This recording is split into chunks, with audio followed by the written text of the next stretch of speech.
UP में चुनाव से पहले बीजेपी की बड़ी तैयारी है। नए स्तर से बूथ और मंडलों का गठन करेगी बीजेपी। एसआईआर के बाद में आंकड़ों के आधार पर बनाए जाएंगे बूथ। जहां 80 से ज्यादा बूथ होंगे वहां नए मंडल भी बनेंगे। तो एसआईआर के आधार पर अब तैयारी कर रही है भारतीय जनता पार्टी। उत्तर प्रदेश में चुनाव से पहले बीजेपी अपनी बड़ी तैयारी में जुटी है। नए स्तर से बूथों का गठन किया जाएगा, मंडलों का गठन किया जाएगा और फिर उनका बंटवारा होगा।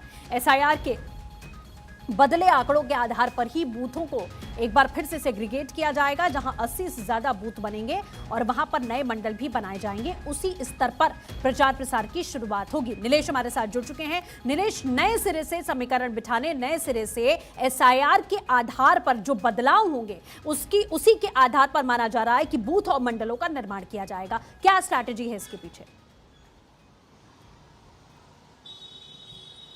देखिए, बिल्कुल आपको बता दूं कि भारतीय जनता पार्टी लगातार उत्तर प्रदेश में संगठन को मजबूत करने के साथ साथ संगठन में बदलाव भी कर रही है और 2027 में उत्तर प्रदेश में विधानसभा चुनाव होने हैं।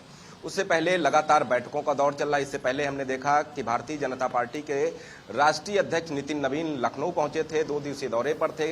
एक के बाद एक तमाम बैठकें की गई और अब जब बैठकों का दौर समाप्त हुआ है तो अन्य जो पदाधिकारी हैं जिनकी जिम्मेदारी है कि प्रदेश में संगठन को मजबूत किया जाए ताकि 2027 की राह को आसान किया जा सके।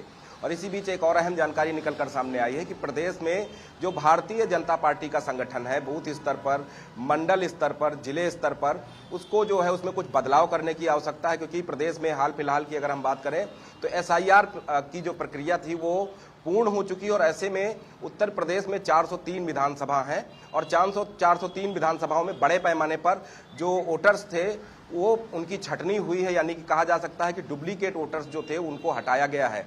तो ऐसे में विधानसभाओं में बड़े पैमाने पर बदलाव हुए हैं। उसी लिहाज से संगठन अब एक प्रयास कर रहा है कि किस तरीके से जहां पर 80 बूथ होंगे वहां पर एक नया मंडल बनाया जाएगा और नया मंडल बनाकर एक नए मंडल अध्यक्ष को उसकी जिम्मेदारी सौंपी जाएगी ताकि उन बूथों पर मजबूत पकड़ भारतीय जनता पार्टी की रहे और जब चुनाव हो तो वो बूथ जो है भारतीय जनता पार्टी के पक्ष में मतदान करते हुए दिखाई दें। यही कारण है कि आने वाले दिनों में उत्तर प्रदेश में जो बूथ स्तर के पदाधिकारी हैं, मंडल स्तर के पदाधिकारी हैं, उनमें बड़ा बदलाव देखने को मिल सकता है। क्योंकि उत्तर प्रदेश की तमाम ऐसी विधानसभा हैं जहां पर लाखों की तादाद में जो वोटर्स हैं उनकी छटनी हुई है एसआईआर की प्रक्रिया। बिल्कुल नीलेश, जैसा आप कह रहे हैं और उसी आधार पर अब नए सिरे की तैयारी प्रचार प्रसार की, बूथों के गठन की जाएगी। नजर बनाए रखिएगा, अपडेट लेते रहेंगे। फिलहाल के लिए बहुत शुक्रिया।